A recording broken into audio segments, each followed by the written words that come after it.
Assalamualaikum warahmatullahi ta'ala wabarakatuh. Foli ani tanni ani walimando ante sangante nyine kanumbaga chairman kanumbaga musuma minun sokole no sigiri prisla kerangere ala amo fo ka tanu ka barkada sangabale nyine malu amunu mo sigi juma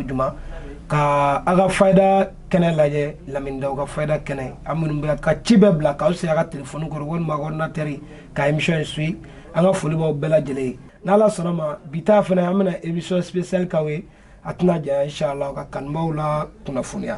ko burga arabe ano emission lamindaw ka faida kene abe kawe abal magana o dengefe no ne sila gawlonje Zigri Plusika, numéro 1 de l'actualité musulmane. Mourga, salam alaikum. Wa alaikum salam wa rahmatullahi ta'ala wa barakatuh. Kerengrendi ikan bauma. Nasnama yana nga fulkandi an kan bo na la pasaba mo amanga solini manke Allahumma salli ala sayyidina Muhammad al-fatih lima kullaka wal hadi lima sabaqa nasr al-haqqa bil haqqi wal hadi ila siratil mustaqim haqqa qadrihi wa miqdar al-azim ko fa amidnya chana muso bela jelefo an kan bo ana la pasaba mo munu siglendo sisa ka nga emission la me amna fendi mo ko mo bi fem be no nala ne klaso na mo adamadinya kola adamadi beb se ka tatata parce que an kon bo wala ini kan fe fen chamana nga duna na to la ndabna samo klingara na ma parce que yan sike emission ti dore de ka adama don de lafiya doni bina kunka yere fe mi ka se ko don ni ka ko keta don e bi lafiya parce que an sike kungu de oye manala sunama amba se fo ka se ke fen dana ala ne klaso na inshallah Muriya ki fo ki tanu ki barkada ante sangaye fulila ante nyine fulila bada fuli kanu baga bela jelongo ko ga fuli fi vraiment inana dondo bo olukun olu yera tun sigileno ni doni mi nga girini jere doni vraiment inana yulu lafiya ma chaman bembi min tun dugne no aka cela sigila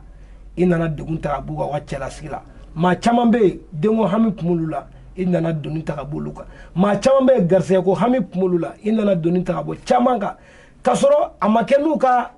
sadiri sira jantamay kasoro amakenu ka nafulo tieye na makenu ka goshili moriya ante sangay fulila lamini daw segu ka belebele ani bo ka belebele ani je selege nani belajele belebele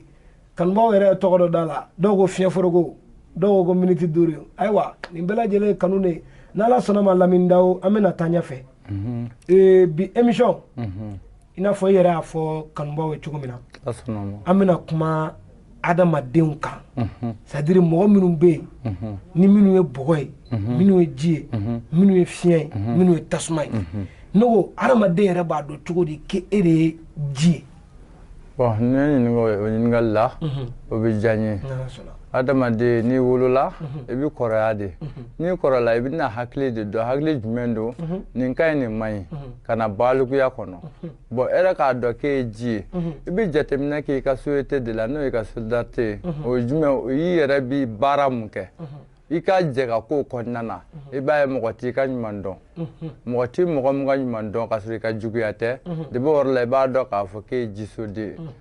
ya famu parce que ji fm na basiglendo fien de do jikoro de bi jibla lama na ni fien te jiti lama ya famu parce que bi nyuma ka mo yo ta du yengo ti balika soro la kele bon fulana we mo be ni ka jila sogo ni ya yi ka jila sogo bi chaya ya famu adama de bi ko kila al ni mona na ko den ko ke ba ye bi kila ka ko nyuma ka ka teme mo imano do yera la sika ko ntala tichi e bi jate jisu mo fe ba ka baraka ta kan ka baraj me ka jina tikala e kan ke jija jima fen saraka tu de la ko de adama do mo ya famu o ko fe fana e kan ke janto baraj men de la tukuni ka jina tikala o jibaro de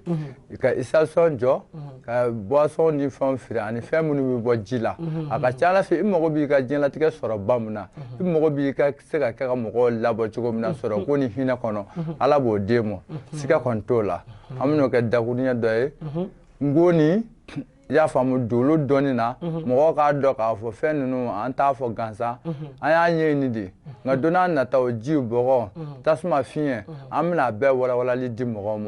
ko mo so mine bo mana ko shubai ya famu nbe bi kam kama ara ka sika kisi aka sika ara la wasa n'a yɛrɛ kun ye jɔnyara ko minnu b'a la o ka se ka bɔ a la diɲɛlatigɛ kɔnɔ quoi n'Ala sɔnna ma inshallah faamuyali kɛr'o la bamananw ko ten ko n'i sɔmina ɲɛnamini fɛ i b'i sigi de siga kɔni t'o la n'Ala sɔnna ma an bɛna ni doloso ninnu bɛɛ ta kelen kelen spécialement émission dɔw la an bɛ émission kelen ta an b'o kɛ ji mɔgɔw kan émission kelen ta tasuma mɔgɔw fiɲɛ ainsi de suite fo ka taa fɔ a banna komi nin ye a daminɛ de fɔlɔ an touchera jiso mɔgɔw la dɔɔni olu ka se ka faamuyali caman sɔrɔ u ka kow la n'Ala sɔnna yanni an ka don an ka émission yɛrɛ kɔnɔ Lamini Dawu bɔra k'a fɔ a ye sisan e b'a dɔn cogo min na i yɛrɛ ka dolo ye e ye jiden a ye taamasiyɛn damadɔ fɔ aw ye sisan ni mɔgɔ minnu y'a ye a yɛrɛ la o tigi b'a bila kunna k'ale ye jiden de donc i kan ka minnu kɛ a da donna dɔw fana na mais a ma bakuruba bɛɛ walawala fɔ parce que nin ye a ko daminɛ de ye n'Ala sɔnna ma an bɛna émission ta ni émission kɔfɛ an bɛna sigi olu kan inshallah komi Lamini Dawu mɔgɔw bɛ question fana di an ma an y'o laɲini kɛ bɛɛ fɛ ni mɔgɔ min bɛ fɛ lako dɔ de bɛ e la e bɛ fɛ o question ka di Lamini Dawu ma a ka fayida dɔ don o la e k'i to i sigiyɔrɔ la i mana kɛ diɲɛ yɔrɔ o yɔrɔ ka se k'o k'i yɛrɛ mago ɲɛ o la walima k'i yɛrɛ bɔ o degun kɔnɔ an kɛlen k'o opportunité di bɛɛ ma voilà donc an kanubaba dɔ ye question dɔ d'an ma ko a tɔgɔ ye Yewo Nafu n'i ma fili a bɛ Côte d'Ivoire jamana de kan k'ale bɛ fɛ i ka fayida dɔ d'ale ma Lamini k'ale sɛgɛnnen don dɛ ale camancɛ n'ale bɛ tagama na a camancɛ de b'a sɔgɔ i b'a fɔ ko biɲɛ de b'a la k'ale bɛ fɛ i ka fayida dɔ d'ale ma ale bɛ se k'a yɛrɛ lafiya cogo min ka bɔ nin dingɛ in kɔnɔ. Bon a tɛ d'ale kelen ma an b'a di an kanuba bɛɛ ma n'o dimi gɛlɛn b'i kan Lamini weleli a sɔrɔbaliya tɛ ban ka téléphone ta bon diɲɛ ko ko n'a daminɛna i b'a ye a ko bɛ bugun tuma dɔ la a bɛ taa k'i yɛrɛ dɔnyɔrɔ dan ka sɔrɔ dabangama tɛ i bɛ situlu de ɲini parce que maja min bɛ si kan k'a ta si ladɔn ka n'a bila fura ni angɔmɛ fo ka s'a tulu ma don n'a nataw an bɛna o bɛɛ de di i b'i situlu de ta i b'a ta i b'a gɛrɛ i da kɔrɔ i ka se ka da la k'a fɔ ko Lamini ye fɛn min fɔ ni cɛ ni nkalon don depuis e mana situlu ta n'i ye arafu in fɔ a la i b'a ye situlu hali n'a bɔ frigo kɔnɔ a bɛ magaya farida yeleli i k'a dɔn k'a fɔ ko dɔnni ko nkalon t'a la bon n'i bɛ fɛn nin kɛ n k'a fɔ mɔgɔw ɲɛna i k'a fɔ Lamini Dawu de ko ten n tɛ Ala ye n tɛ kira ye nka sababu parce que ne bɛ fɛn o fɛn di i b'a sɔrɔ n y'a sarakati de bɔ bon Ala ko ni i ye sarakati bɔ ko o ko la ale bɛ fanga ni barika de d'o la tulu in ta ka gɛrɛ i da kɔrɔ i k'a fɔ tu bisimila n'i ye muso ye siɲɛ 4 n'i ye cɛ ye a fɔ ye siɲɛ 3 nɛn tɛ don kala la Ala tɛ sa o fɔ tulu la n'i ye cɛ ye siɲɛ 3 n'i ye muso ye siɲɛ 4 a mana kɛ farisɔgɔ fan o fan e ka to ka nin mun i la i kɔni di tile 3 ni tile 4 sɔrɔ o dimi i bɛ nin ɲini i farisogo la ka dɛsɛ a fɔ ko Lamini Dawu de y'a kɛ wa i k'a kɛ fana i k'a kɔrɔbɔ wa n'i y'a kɔrɔbɔ i bɛ Ala de jɔlen sɔrɔ i kɛrɛfɛ siga kɔni t'o la dɔnni foroko ale sigilen bɛ to ka dɔnni poyi ka bɔ a yɛrɛ ma de Lamini Dawu an jeliw yɛrɛ b'a fɔ ko dɔ bara baro o ka di ni dɔ bara dumuni ye Lamini Dawu ka baro ka di dɔ bara dumuni ye parce que ale sigilen b'a bɔ de ka d'aw ma a b'aw yɛrɛ mago ɲɛ Ala kama kira kama zikiri a nakun tɛ foyi ka se k'aw bɛɛ lafiya a y'a abonné émission ye a y'a partagé mɔgɔ ɲɛ b'a la bɛɛ lajɛlen k'a partagé Lamini Dawu an bɛ taa ɲɛfɛ n'Ala sɔnna mɔgɔ minnu mana nin fayida in kɛ Ala ka a jaabiw bɛɛ bolo Ala ka barika don a bɛɛ bolo n balimakɛ Yewo Nafu an bɛ dugawu k'a ye yarabi Ala ka nɔgɔya k'a ye n'a y'a kɛ Ala k'a k'a sababu ye inshallah an bɛ taa ɲɛfɛ Lamini Dawu ne yɛrɛ bɛ fɛ ka nin question in d'i ma spécialement yiri dɔ b'an fɛ yan ko zaban yɔrɔ zaban jɔda bɛ kɛnɛya la ani magoɲɛ la zaban jɔda n'an ka m'o kan an bɛ su in na banna belebele parce que zaban bɛ gɛrɛsɛgɛ di a bɛ furu di a bɛ bana ban zaban kelen bɛ se ka fɛn 4 dilan adamadenya na jiri tɔ tɛ se k'o kɛ Allahu Akbar y'a ye toujours n'i y'a ye n bɛ zaban ni jilankɔku di mɔgɔ ye bonyamasigi caman k'o la zaban kuru 2 san i ka jilankɔku kuru 1 san i ye cɛ o ye muso o t'a la koko 3 k'a la koko 3 nin tɛ dɔwɛrɛ ye parce que n'i bɛ fɛn fɔ bi n b'a walawala mɔgɔw k'a faamu o t'a faamu parce que e bɛ ɲinini de kɛ gɛrɛsɛgɛ la bon n'i ye ɲinini kɛ e bɛna gɛrɛsɛgɛ ɲini mun fɛ o k'e kanu o kanu kɔfɛ fana gɛrɛsɛgɛ n'a nana a ka basigi o koko 3 in yɔrɔ de parce que dɔw b'a ko e kuma n'i ye muso ye ko koko 4 bon fura bɛna a kɛ cogo don ɲinini ani sɔrɔli ani basigili o de bɛ bɛn koko 3 in ma n'i kɔni y'o kɛ a ka ca Ala fɛ i bɛ sutura sɔrɔ Ala fɛ ala b'i kisi ka bɔ deli ma ani jɔnrɔla ko ma parce que fayida kɔni bi ko ni dɔ tɛmɛ mɔgɔ kan nka fayida ti mɔgɔ kɛ i mɔgɔ bɛ nafolotigiya min na toujours fo k'o fɔ mɔgɔ de ye quoi i m'a ye fayida di caman an b'a dabila parce que mun don parce que fayida ninnu dɔw bɛ yen bon fo i k'a dɔn i yɛrɛ ye fɛn min ye parce que n filɛ ka kuma jiso kan mɔgɔ min ye jiso ye e bɛ se ka nasi mun e bɛ se ka jiri ko nin bɛɛ bɛ se ka kɛ sababu ɲuman ye e ma nka ne ye jiso ye n'e taara sɛbɛn ta a tɛ nafa ɲɛ i ye ya n'i ye tafo ta a tɛ nafa ɲɛ i ye bon n'i ka baara dilen ma k'i k'a dɔn bɔgɔ jukɔrɔ i b'i ka ko datugu bon ko ninnu de bɛ nin cogo de la o de kama ne ko ne yɛrɛ bɛna bɔ sa dɔnni yɛrɛ ye fɛn min ye k'a di ka sɔrɔ a ma kɛ ni tigɛli ma ni kɔrɔma tigɛli ye parce que bɛɛ ka kuma n'i ka dɔnniya ye n tɛ depuis baara in kɔnɔna na an bɛ mɔgɔ ka filɛli kɛ an bɛ ka sarakati bɔ an bɛ ala kama ji gilɛ ye nka baara in kɔnɔna na an b'a fɔ mɔgɔ si ma ko Lamindaw yɛrɛ bɛ nin baara kɛ nin da sara a ye parce que an m'o kɛ kun jumɛn na parce que ala de b'a yɛrɛ sagoya la n'i y'i yɛrɛ dɔn k'i ka kɛta dɔn i ta bɛ kɛ karamɔgɔ bonyani de ye ala k'an sababa la. Lamini émission yɛrɛ sigi kun tɛ foyi a ma sigi foyi kama ala yɛrɛ kosɔn émission in a daminɛ cogo n'i y'a jate minɛ ka n'a bila fo sisan na i yɛrɛ b'a ye ani ala kama ko de quoi ni ala kama ko yɛrɛ tɛ foyi tɛ se ka nin sɔrɔ siga kɔni t'o la i ka kuma latigɛ tɛ kɔfɛ mɔgɔw sisan mɔgɔ caman bɛ yen minnu den wele k'u kɛɲɛ ko Lamini bɛna fayida kelen d'o ma o yɛrɛ koli ji kan maa maa bɛ yen den de kelen k'i kɛɲɛ i jija i koli ji tɔ i den kɛ to k'a fufu den kan hali n'i b'a mu i tɛgɛ la k'a maga den la i y'o kɛ den o de la o b'i labato ka sɔrɔ a ma kɛ ni ala labato ye siga kɔni t'o la o ye yɛlɛmabali ye ba koliji tɔ kɔni parce que den mana kɛ dangaden ye cogo o cogo a t'i ɲɛ jɔ ba lankolon la n'i koliji tɔ i mana o di den o den ma ou bien k'a sɛri den o de kan ale b'i i kan lamɛn siga kɔni t'o la an b'o kɛ bonus ye k'o di kɔfɛla mɔgɔw ma bi ala k'an sababa bɛn Lamini hali yan mɔgɔw yɛrɛ mago bɛ nin na koyi den dangaden cayalen don sisan nɔ ala k'an sababa bɛn ma se k'a fɔ dan o bɛ pan o kunna ka taa fo yɔrɔ wɛrɛ bon bɛɛ bɛ dépend i yɛrɛ ka ko de cogo fɛ parce que toujours mɔgɔ kɛlen ka den mara de kɛ force ye den mara tɛ force ye i bɛ den de tin don a yɛrɛ la ka e yɛrɛ tin don den la o la e mana jogo min don a la a bɛ taa n'o ye nka n'an bɛɛ k'an pereselen don ko tan tɛ yen a ma nɔgɔn dɛ i den b'a jɔ i ye i salen kɔfɛ nka i den bɛ tila k'a dabiri da la i salen kɔfɛ o mun ye éducation ala ka hakili ɲuman d'an ma. Yarabi ni ma fili faamuyali caman sɔrɔla la a bɔra ka fayida dɔ di sisan zaban kan n ye zaban d'a ma donc minnu mana kɛ an bɛ dugawu kɛ o kɔfɛ a yɛrɛ tila ka bonus yɛrɛ di morikɛ in kɔni n'i b'ale kɔrɔ baro la a b'a bɔ de dɔrɔn k'a d'i ma surtout burusukɔnɔmɔgɔw zaban bɛ sɔrɔ mɔgɔ minnu ka yɔrɔ la nka ale bɛ bɔ alamisa don de fɛ i b'i jija alamisa fajirida fɛ i bɛ taa zaban bolo 3 de kari i mana kɛ bolimafɛn siya o siya la hali n'i bɛ mobili de la i b'a gulon mobili de la k'a fofi i nɔfɛ nka n'i bɛ zaban in kari lankolon 12 de b'a kari n'i y'o fɔ ka don i ka du kɔnɔ k'o ko 3 kɛ o du kɔnɔ ala b'aw kisi tɔɔrɔ jugu ma sɛgɛn jugu la siga kɔni t'o la san 7 de b'o du in bolo mɔgɔ si ka tɔɔrɔ se ka don yen siga kɔni t'o la fiyewu n'i y'a mɛn ko zaban ye nɔnfɔn ye hali nɔnfɔn in bɛ nafa dilan o zabanden bɛ bunu zabansun kɔrɔ a bɛ nafa dɔ dilan zaban nafa tɛ se ka fɔ ka ban quoi i t'o ye jirisi la ni zaban tɛ a den ka nafa dilan a furajala ka nafa dilan a nɔnfɔn ka nafa dilan a feere ka nafa dilan a bulu ka nafa dilan ni zaban ta a jiri ka dɔgɔ ala ka ni sababa bɛ ni ala sɔnna ma émission in a y'a connectelen to a la a y'a partager mɔgɔ min bɛ yen ni e ma abonné Zikiri plus la ye teliya joona ka ti abonné ka se ka nin hɛrɛma ninnu sɔrɔ Lamindaw ka fayida ka se ka nin hɛrɛ bulonba in ka dayɛlɛ e ye i ka se ka don a kɔnɔ ten i abonné joona émission in partager n'ala sɔnna ma donna nataw la fɛnɛ an bɛna yiriw fɛnɛ ta kelen kelen parce que émission in continuité de ye jɔcogo kɔni tɛ émission in na bilen ala yɛrɛ ta kɔfɛ ni ala sɔnna ma an bɛna yiriw fɛnɛ ta a kɔnɔna na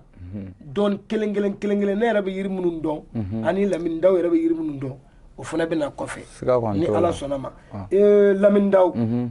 dɔ kanubagaba dɔ fana ye fɛn dɔ ɲini ne fɛ n ko bɔn ne se ka mɔgɔ jaabi fo ni morikɛ yɛrɛ sigira émission kɛnɛ kan pour que a yɛrɛ fana k'a ye k'a fɔ ko n y'a fɔ fɛnɛ n m'a fɔ direct in na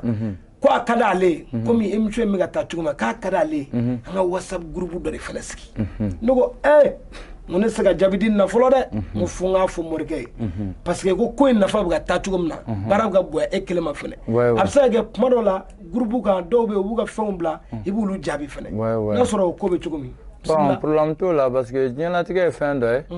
adamadenw mɔgɔ samani i nɔfɛ o ma k'i bila yɛrɛ bonya na ko ko n'a kuma se la bɛɛ ni hakilila don nka n'a ko kɔni mi kɛ k'a fɔ lamini bi lenni ka kuma bɛɛ o tɛ ni question fɛngɛna a bɛ se ka kɛ e yɛrɛ bɛ se ka ne hakili jigin karamɔgɔ ni question hakɛ in de bɛ groupe kan ne bɛ fɛ i ka bɔ k'a jaabi bon n'ala sɔnna ma ni question min kan ka jaabi lenni kan o bɛ jaabi parce que fɛn saba de bɛ dɔnni kɔnɔ olu tɛ se ka kɛ populaire ye a fɔlɔ muso minɛ kuma tɛ se ka kɛ populaire ye dɔnni kɔnɔ a filanan bon o ye kɔdi wɛrɛ kɔdi min bɛ yen nɔ n'o bɛ bɛn adamaden yɛrɛ ladilanli ma fiɲɛ kɔnɔ na olu fana tɛ se ka kɛ populaire ye parce que dɔw b'i ɲininkali kɛ a ka di ne ye ne ka kɛ karamɔgɔ ye nka i tɛ se ka kɛ karamɔgɔ ni ni fɛn dɔ tɛ ɲɔgɔn fɛ bon ne bɛ fɛ i ka nin fɛn di o di ne ma bon o fana tɛ sɔrɔ ten o parce que dɔnni ye so ni fiɲɛ kɔnɔ de ye parce que adamaden fɛn fɛn filɛ diɲɛlatigɛ la i yɛrɛ ani fɛn fila de b'i nɔfɛ n'o ye mɛlɛkɛ ani jinɛ ye i y'a faamu bon mɛlɛkɛ o tɛ don mɔgɔ nɔfɛ ɲɛgɛn kɔnɔ o mun ye o ye ala ka yamaru ye parce que mɛlɛkɛ tɛ adamaden lankolon ye o de kama maa maa bɛ kuma ɲɛgɛn kɔnɔ e ni ko ti ban ko min bɛ yen nɔ n'a b'i kamana gan quoi mɔgɔ mɔgɔ bɛ kuma ɲɛgɛn kɔnɔ i b'a sɔrɔ toujours ni gɛrɛ gɛrɛ de bɛ ɲɔgɔn na parce que mɛlɛkɛ min bɛ don e kan a b'e danga de parce que i y'a bila fɛn na ala m'a bila mun na bon jinɛ kɔni i n'o de bɛ da i n'o de bɛ wuli parce que jinɛw mago tɛ wari la mago tɛ sanu na olu ka ko ye kabila ko de ne bɛ nin adamaden min nɔfɛ adamaden bala ka mun yɛrɛ dilanni ye ne bɛ n kunkɔrɔta o de ye sarakati ye n'o kɛla ale yɛrɛ fana bɛ se ka yugubali kɛ ka di e ma fɛn bɛ e mago ɲɛ n'o ye wari ni nafolomafɛnw ye quoi ko in bɛ nin cogo de la quoi bon o dun fana tɛ sɔrɔ ten f'i ka ko dɔ de kɛ toujours an bɛ o de fɔ mɔgɔ ye parce que kuma la question dɔw bɛ na n t'a dɔn n b'a jaabi cogo min na quoi ya bon hali baara in kɔnɔna na ji baara in toujours fo mɔgɔ k'a faamu ji bɛ dilan mɔgɔ de ye f'i sabilila ye bon ni lamini ma se ka ji dilan in temps sɔrɔ o ma ka kɛ ni dusuni fɛngɛ ye bon ala wele fana ye fɛn dɔ de ye k'a fɔ ji dilanla ne ye semaine kelen semaine fila ne ka kɛ ba y'a ye n'o don est-ce que i b'a sɔrɔ lamini yɛrɛ na se ka kuma wari fɛ a bon diɲɛlatigɛ o cogo di parce que ala deli n'a bɛ k'i ye ou bien baara la i b'a ta tile 17 tile 20 tile 41 ni ma ɲɛ sɔrɔ fɛn fɛn la o bila parce que ala yɛrɛ tɛ sɔn ka kiraw ci n'o ma san 40 sɔrɔ toujours fo de ka fɔ mɔgɔw ye quoi bon yanni lamini ka se nin ma bi a ye caman kɛ tɔrɔkɔ la bon hali ni dɔw min'o fɛngɛ karisa n dalila bon n bɛ fɛ ka nin ci in sɛn min na nin y'a kɛ tan ne ko adamadenw an k'o bɔ ni dalila mɔgɔ min na dɔrɔn i ka ko kɛ hali ala bato n'i ma da la n'i ye seli k'a tɛ minɛ parce que aw bɛ k'o fɔ gerebukɛ min ɲɛna mori ye mun d'a kunna a tɛ se k'o di mɔgɔ kunna ala ka nin sababa ko bɛɛ bɛ danna ani limaniya de bolo merci an bɛ morikɛ ka numéro d'aw ma 75 00 33 45 o y'a ka orange ye uniquement o ye appel dɔrɔn de ye vocal tɛ bila o whatsapp la o ye appel dɔrɔn de ye bon vocal bɛ se ka bila la question nka filɛli o fana de n'a vocal don wala e mago bɛ question dɔ la lamini daw bon n bɛ fɛ ka filɛli dɔ kɛ ou bien nin bana in b'i la i bɛ jaabi o la nka n'i mago bɛ filɛli de la o ye Maltel de 69 45 93 70 appel ti k'o la o tɛ dɔwɛrɛ ye dɔrɔn filɛli dɔrɔn ala k'an sababa bɛn voilà nin bɛɛ kun ye baara kɛcogo ɲuman ye fili kana don a la ɲagamini kana don a la k'a yira aw la lamini daw ka baara a bɛɛ b'a cogoya la foyi ma fala a la k'a daminɛ émission daminɛ don min na fo bi buruju gosi la même chose a bɛɛ lajɛlen b'a nɔ la quoi voilà bon kɔfɛ ne yɛrɛ ka numéro 73 40 72 61 ni mɔgɔ min bɛ fɛ ka fɔ i bɛ nin ɲininkali fɔ lamini ye i bɛ nin question in d'a ma a ka fayida di nin kan i bɛ se k'o bila ne ka whatsapp la walima i bɛ ne wele inchallah lamini daw an bɛ tɛmɛ ni émission ye waati n'an ka tɛmɛ ni émission ye parce que an filɛ ka buruju gosi ni adamadenw ka ɲɛjirali kɛ parce que adamaden fɛn dɔ ka di e o b'a sɔrɔ se tɛ ye parce que ala ye boloŋaniw d'a m'o kɛ kelen parce que an bɛ fɛ ka nin kɛ ko ye ko min bɛ yen ni bɛɛ b'a sɔrɔ nka diɲɛ kɔnɔ baara tɛ se ka kɛ ni baarakɛminɛ de tɛ bon baarakɛminɛ sɔrɔli o bɛ dépend sababu la ani aw minnu bɛ kɔ kan an y'a dabɔ aw minnu lafiyali kama parce que an bɛna caméraman ka numéro di o tɛ di dɔwɛrɛ kama parce que adamaden mɔgɔ tɛ mɔgɔ forcer fɛn na fɛn min bɛ yen n'a se t'i ye parce que an mago bɛ fɛn dɔ de la n'o kɛla o la ale yɛrɛ bɛ se ka temps sɔrɔ kuma bɛɛ n'o y'a sɔrɔ gɛrɛbugɛ libérelen don ka na émission dɔ kɛ a bɛ se ka lafiya a sigiyɔrɔ la ka sɔrɔ an ma ba bɔ an ma misi bɔ an ma ɲaamɛ bɔ quoi y'a faamu bon i bɛ se k'o ka numéro di ni mɔgɔ min mɔgɔ bɛ Zikiri Canal Plus yɛrɛ dɛmɛli la a bɛ dingɛ mun kɔnɔ k'a bɔ yen bon komi an kɔni ma tubabukalan kɛ a bɛ faamu quoi y'a faamu fɛn bɛ bɔ mɔgɔ bolo mɔgɔ min bɛ yen mun ye fɛn de minɛ y'a faamu voilà ni mɔgɔ min mɔgɔ bɛ o dɛmɛ na i bɛ se k'o numéro di a ka Orange numéro mun bɛ fɛngɛ kan bon adamadenw a bɛ se ka dɛmɛ kɛ ni a fɛngɛla mɔgɔ bɛ fɛn dɔ de la don o hali n'a ye an panne an sɔrɔ o bɛɛ ye caméra ko ye parce que fɛn minnu don fɛn dɔ don a ka ma nɔgɔn dɔɔnin quoi y'a faamu parce que n'i ko baara o baara fo baara a ka d'aw ye ka waati jan sɔrɔ bon ni minɛ tɛ yen n'i ko k'i bɛ waati jan dɔ sɔrɔ baro la dɔrɔn minɛ bɛ muruti bon kuma bɛ kɛ kuma tigɛlen ye quoi a bɛ kɛ mɔgɔw kɔnɔ i b'a fɔ taɲini don n'o tɛ ni baarakɛminɛ yɛrɛ ka ɲi ka tile kelen bɛɛ kɛ émission na a tɛ digi ne lamina wa n t'i ɲininka question si la ko ala bɛ n dɛsɛ k'o jaabi y'a faamu bon ko in kɔni b'o cogo la i bɛ se k'a ka numéro di n bɛ Burama ka numéro di n na Bura 78 89 14 26 n'o bɛɛ gɛlɛyara ma n'i donna Zikiri Plus yɛrɛ kɔnɔ WhatsApp bɛ yen nɔ n'i y'a cliquer o kan dɔrɔn i bɛ don WhatsApp kɔnɔ direct c'est le même numéro o numéro kelen de ala k'an bɛ sawa ma i n'a fɔ juma tɛmɛnen an y'a appel lancé caméra ko panne tun bɛ an na bon alhamdulillah an y'a kɛ cogo dɔ la k'o émission passé bi aussi c'est la même chose o fana y'o kelen a kɛra o kɛcogo kelen na an kɔni dɛmɛbagaw lamindaw kanubaw a kana kɛ dala kanu dɔrɔn ye parce que lamindaw b'a di k'a fɔnɔ cogo min na aw fana mana a seko kɛ bon fɛn in don n'a nataw a bɛ kɛ nafa ye k'a sɔrɔ hali ni lamindaw tɛ yen parce que fɛn b'an na an ta tɛ quoi bon an kɔni y'an kalen ni jumɛn don an ni ala cɛla la dɔnni ye fɛn min ye an b'a wuguba de bɛɛ k'a sɔrɔ k'a sɔrɔ a ma kɛ ni mɔgɔ lagosili ye parce que bɛɛ n'i ka dɔnni sɔrɔ cogo don n'i ye dɔnni sɔrɔ wari kama bon i bɛ nata de ka nkalon tigɛ parce que fayidaji don baara yɔrɔ bɛ yen an bɛ mun kɛ n'an bɛ se k'an ka ko balo la nka n'ala ye émission dɔ de don dɔnni o de n'a dil'i ma n'i m'a kɛ o fana kiiti dɔ de toujours n b'o de fɔ dɔnnibaa b'a ka dɔnni jagabɔ waritigi fana b'a ka wari jagabɔ e fanda kana jɔ i yɛrɛ la e yɛrɛ ka kuma ɲuman fana ye ka fanda jaga de bon a bɛɛ hinɛ de bɛ se e yɛrɛ de ma wa a bɛɛ baraji bɛɛ ye sɛbɛn cogo de ala ka limanaw d'an ma yarabi ala k'an bɛ sababa ma n'ala sɔnna ma lamindaw émission kɔni an b'a fɔ nin y'a selen a kuncɛyɔrɔ la